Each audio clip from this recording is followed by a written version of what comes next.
we will start the final defense of Ingyu. Okay, so you may present about 35 or 40 minutes, up to 40 minutes. Okay, so but we prepare about 30 minutes, and after that we have a question time. Okay, so please start it.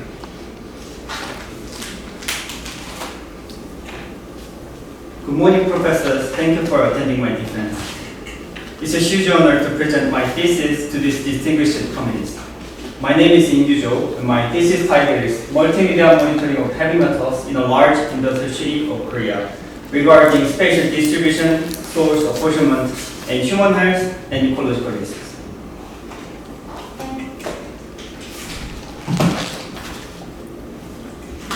From the contents, we optimize passive sampling method for atmospheric mercury, and for the study 2, we monitored from atmospheric mercury and its isotope and atmospheric metals and metal in soil and pine needles. Metals are well-known, famous pollutants. It reacts in human body, bioaccumulate human body, but not degraded in human body. So a lot of diseases can occur from the heavy metal pollution. From the Clean Air Conservation Act, there are several heavy metal has a permissible emission levels. However, in the case of ambient air, for the environmental standard, only lead has the value for annual average. For study area, Ulsan is the largest industrial complex, which has 4 major industrial complexes, which are non-ferrous, petrochemical, automobile, and shipbuilding and heavy industrial complex. Also, Ulsan has a very residential area just near to the industrial area, so it is very important for the assessment of exposure. When we consider the PRTR value, Ulsan shows the highest amount of the atmospheric emission of heavy metals. When we considering emission divided by the province area, it's also highest, even 5.5 times higher than the second highest, Daejeon. For the atmospheric monitoring in Ulsan in 2020, it has one intensive monitoring in the middle here, using XRF for metals in PM 2.5 for hourly data, and 5 hemisphere monitoring stations here, collecting samples using high volume sampler only 5 days a month. So from now on, monitoring station has very low spatial and temporal resolution. However, using the passive sampling method, we can draw a map for a detailed spatial distribution with time average data. For yearly trend, metals in PM using AAS is widely used and published about hundreds of papers per year. However, in the case of passive sampling method, only 6 for the heavy metals were published as a preliminary study. So it's very important but hard to identify the seasonal and spatial distribution with time average data for metals. Also, soil and pine needles can act as a passive sample, as an environmental sink for soils and bioindicator for pine needles.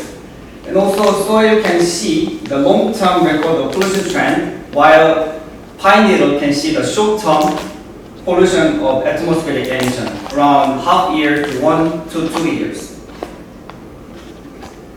For metal mobility and bioavailability is very important because for the ecological system, because worms and gastropod plants can easily use the metals in each environment if the metals is very bioavailable. Also, for the human body, metals in PM 2.5 and PM can inhalate and ingest it into the organ, especially lungs. And if it is very bioavailable, it's very easy to solve and use in the human body. For the objective of this study, we use the passive sampling method and have to optimize the method. And for the source apportionment, we use mercury isotope and the tunnel machine models to assess each contributions.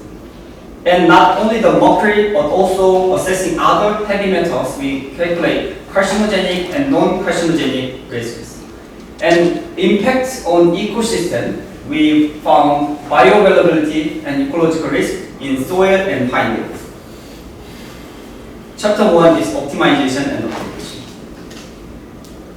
Various conditions can affect on the sampling rate in atmosphere, but in this study we assessed the sulfur contents in active carbon and type of outer container and deployment time. So we separate group A, B, and C. A using stainless steel outer container using 16% of sulfur content in solvent. For the B group using PET outer container using same solvent. C using PET outer container using relatively higher sulfur contents of the solvent for deployment time 1, 2, and 3 months. For calculation of concentration, the amount of pollutants in passive samplers can be divided by sampling rate and the deployment period.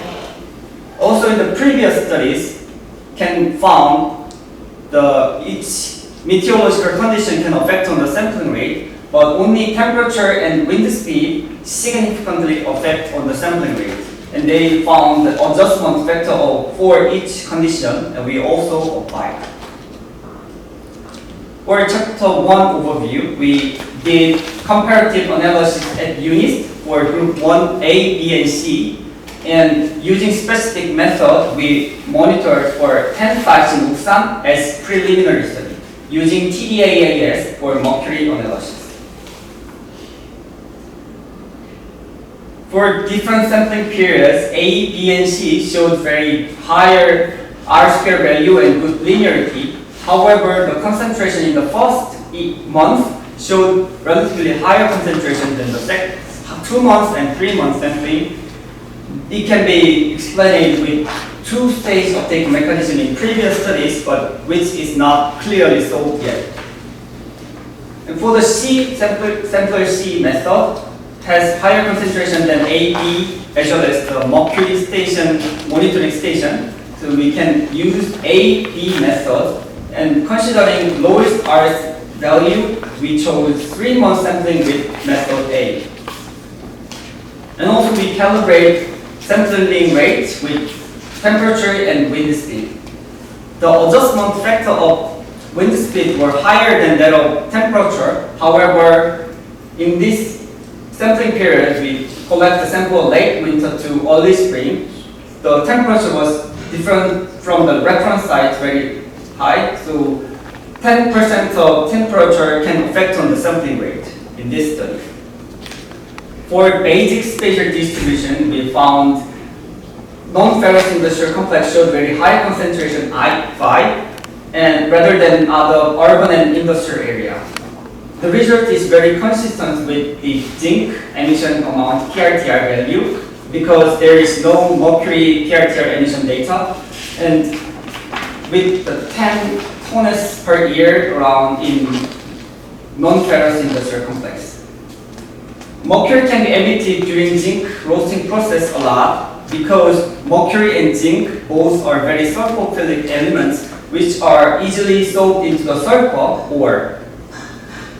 Therefore, the mercury can be unintentionally emitted from smelters when they are processing zinc ore, showing very similar distribution from non-ferrous industrial complex. For chapter 1 summary, we calibrate sampling rate with using temperature and wind speed, and 16% sulfur contents of in stainless steel for 3 month sampling was used and applied as a preliminary study. Chapter 2 is atmospheric mercury and its isotope. So we did optimization as a preliminary study, but for subsequent study and comprehensive investigation, we have to find out detailed spatial distribution and each seasonal variation and influence from the anthropogenic emission. When we find the source, then have to check what percent from the anthropogenic influence can affect on each site. For source apportionment, mercury isotope is widely used, and it is very important for environmental forensics. Various environmental influence can affect on mercury stable isotope, can impact on each mercury isotope ratio. So we using ternary maximum model and with the end member, we can calculate each contribution of sources. For chapter 2 overview, we collect a sample from 30 sites throughout Ulsan for consecutive seasons from summer to spring, using TDAAS for mercury analysis and MCI-CTMS for mercury isotope analysis. For area type and industrial sector, it was very high concentration in the industrial complex, especially non-ferrous industrial complex. For seasonal variations, concentration in median during summer is significantly higher than followed by spring, winter, and fall. Also, industrial complex showed very high concentration and very highly positively skewed, indicating a few sites severely polluted. And Ulsan has very importance for the southeasterly winds due to the very strong monsoon system.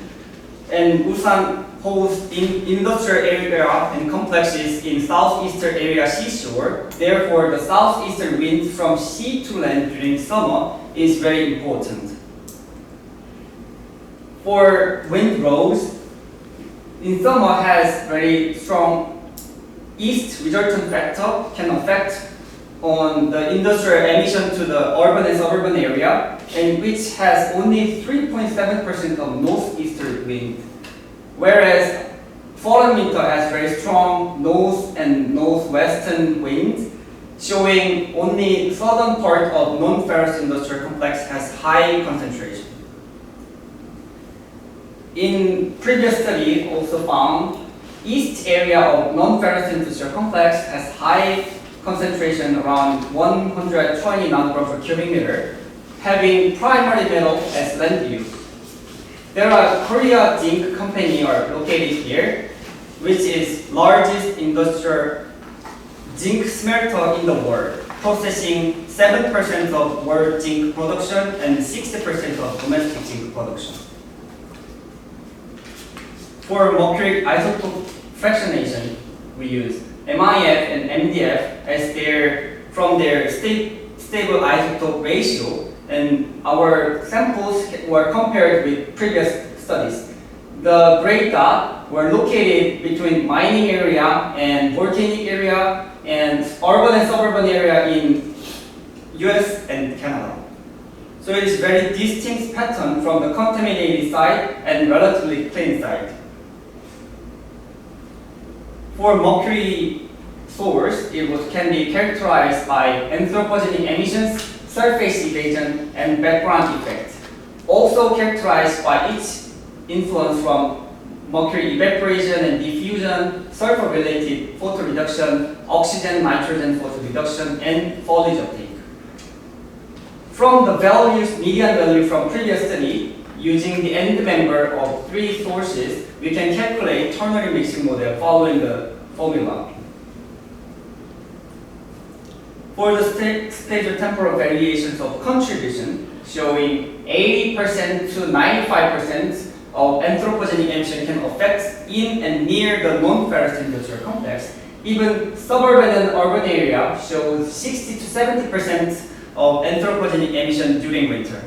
However, in winter, around 40% of industrial emission can affect on urban and suburban area, with the highest with only southern part of non-ferrous industrial complex. In the case of surface evasion, petrochemical area showed relatively high contribution with hosting landfill over there. For the background effect, showing opposite influence to the anthropogenic emissions. For the contribution by distance from the hotspot, non-ferrous industrial complex shows very distinct pattern with good linearity and high R-square value, and there showed seasonal variation due to prevailing wind direction and speed.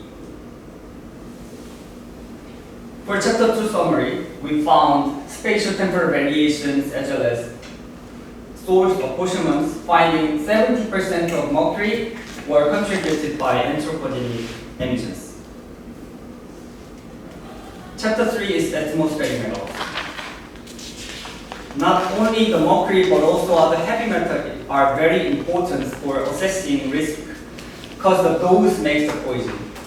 The concentration of mercury is quite lower than other heavy metals, and the ATSDR for the substance prior release considering not only the toxicity but also concentration and detection frequency and their emission amount set arsenic at lead as first and second rank. For the PRTR value, atmospheric emission of heavy metal in Ulsan, zinc, copper, lead, chrome, nickel dominates of all total emission.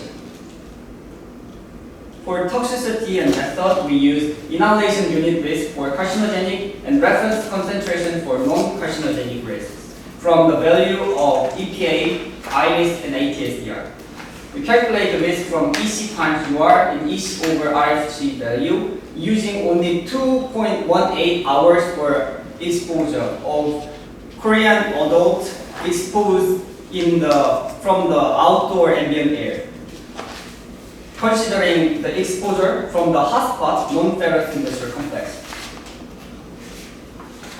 For the sampling rate, we followed the two main previous studies using sampling rates for the POP and calculate sampling rates using effective sampling volume. For Chapter 3 overview, using polyurethane foam, we collect the sample, decomposed by mixed acid, diluted and filtered and analyzed by ICP OES and ICP MS about 11 metals.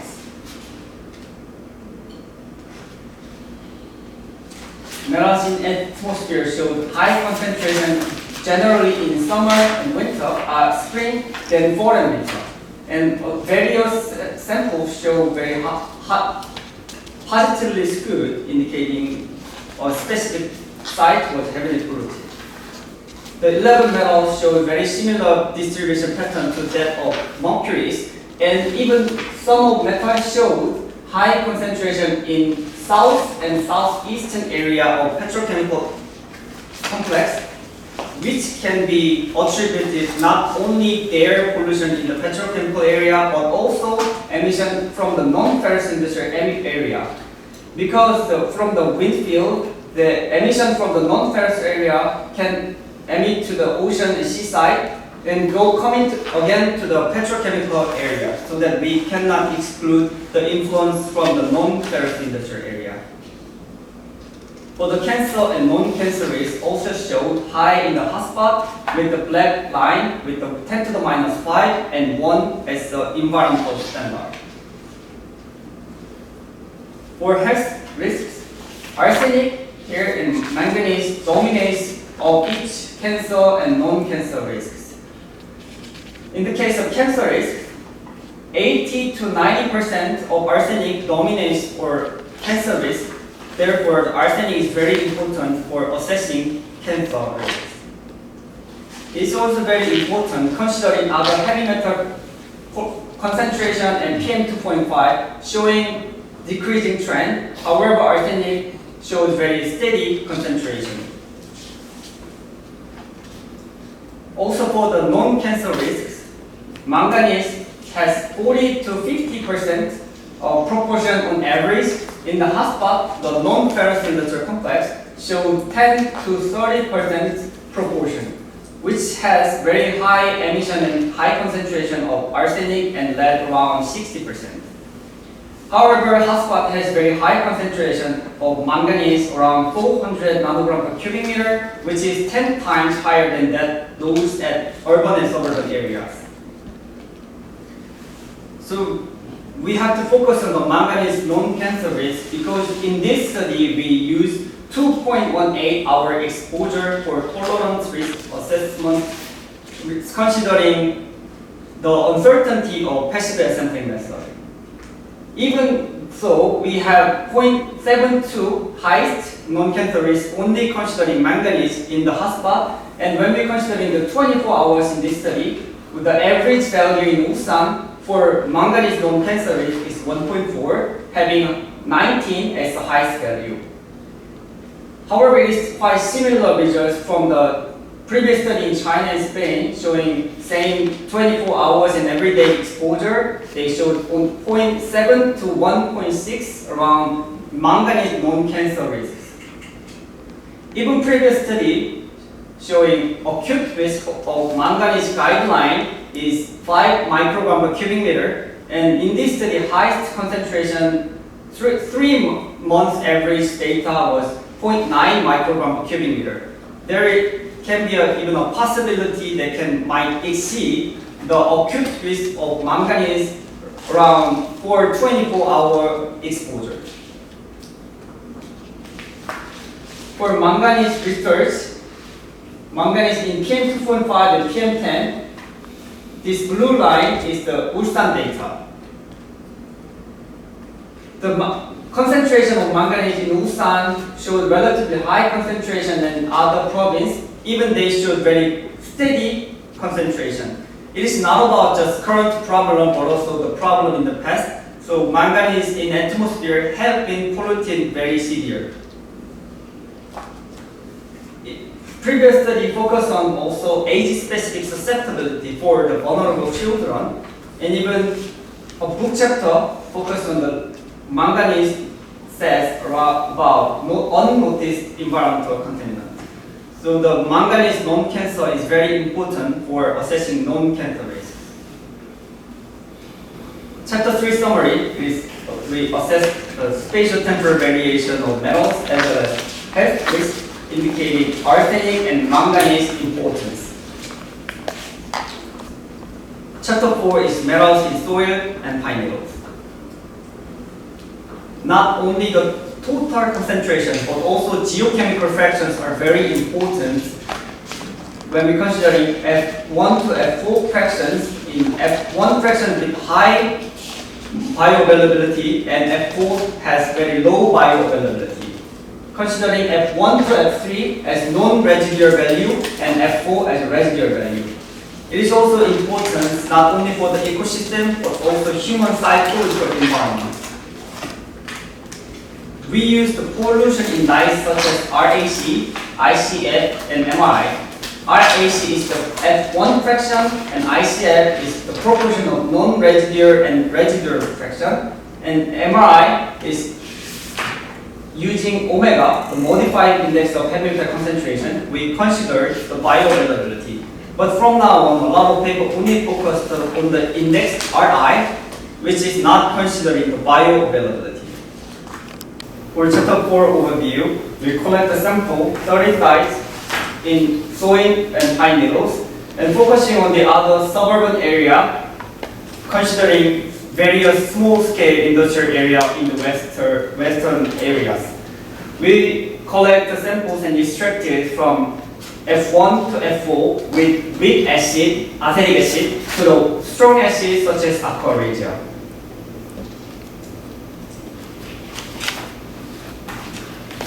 Metal concentration were high in the non-ferrous industrial complex, and considering the spatial distribution, all showed high concentration in non-ferrous industrial complex. In the case of petrochemical industrial complex, these various heavy metals show high concentration in western area, Yeocheon, and some small-scale industrial complex can affect on soil concentration of heavy metal in the case of chrome, nickel, and vanadium. For pine needles, however, show also high concentration in the non-ferrous industrial complex, but in the case of petrochemical industrial complex, high in south and southeastern area, which cannot be excluded from the influence of non-ferrous industrial complex. In the case of small-scale industrial complex, similarly, chrome, copper, and nickel show relatively high concentration.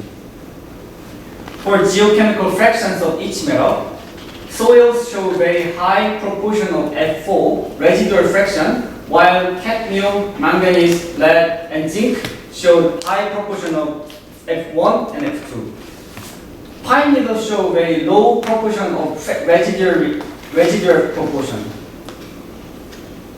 Considering correlation coefficient, the coefficient value here and the p value, we can show cadmium and nickel are highly correlated between soil and pine needles. It is indicating the same influence from the same source is ongoing atmospheric depollution from the atmospheric emission.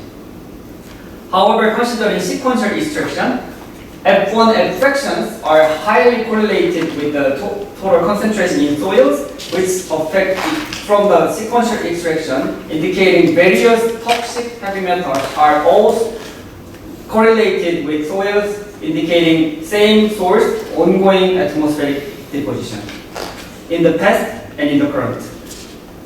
In the case of aluminum, iron, manganese, and vanadium showed very different pattern of soil and pine needle in the case of pollution characteristics and spatial distribution, showing difference between long-term and short-term emission impact. For bioavailability, RAC, ICF value, those of pine needles were much higher than those in soils. It can be affected by the metals from atmospheric deposition weakly found in pine needles, and cadmium, manganese, lead, and zinc showed relatively higher proportion of RAC, ICP value than other metals. Are very quite bioavailable, can affect on various terrestrial and marine environmental systems. And also cadmium showed very high RAC and ICP value than that of pine needles. It is due to acrysol is dominant acidic clay rich in topsoil in Korea. It is unlikely to mineralize cadmium, while aluminum and iron is highly mineralized. For MRI ecological risks, here non-ferrous industrial area showed very high risk, high for the soil samples and considerable for pine needle samples. However, general urban and suburban area showed low to moderate both for soil and pine needles. And considering spatial distribution of soils, the northern area and eastern industrial area showed relatively high due to the pollution for a long time in the past. However, considering the recent years' pollution, pine needles only indicates very strong predominant source in the non-ferrous industrial complex, as well as south and southeastern area of petrochemical industrial complex. For chapter 4 summary, we found the pollution characteristics, spatial distribution, and ecological risks. For conclusion, from the chapter 1 to chapter 4, we optimized passive air sampling method and monitored atmospheric mercury and its isotope and metals in atmosphere and metals in pine and soil. To provide scientific information on metals in Ulsan regarding high spatial resolution for their distributions. In this study, we assessed the spatial distribution in detail with time average data. However, we can conclude that spatial distribution in Ulsan is not that much important from now on due to the high pollution from the non-ferrous industrial complex. However, from now on, the monitoring station have only 5 stations using high volume sampler for 5 days a month. So they have very low temporal and spatial resolution. Using passive sampling method, they can get time average data or using XRF to get hourly data. For strong points, we used showed multimedia pollution patterns and characteristics with spatial temporal mapping to identify pollution source, contribution, and risk. This study showed exposure assessment city throughout the Ulsan. However, it is also as well as source hotspot study about the non-ferrous industrial complex. For the limitation and further study, we exclude some sediment samples in Ulsan as an ongoing study, and we did multimedia monitoring, but we cannot apply the fate model due to the time difference of sampling period. Also, for better reliable data of metals, we have to apply accurate passive sampling rate. This is Brick Bio. I was here for more than 1.5 years as an intern student and 7.5 years for combined students. With the research interest multimedia environment monitoring of metals and organic pollutants, including consumer product and cigarette smokes. For the SCI paper plan, the chapter 1 and 2 were published, and chapter 3 and 4 were in preparation. Thank you for listening.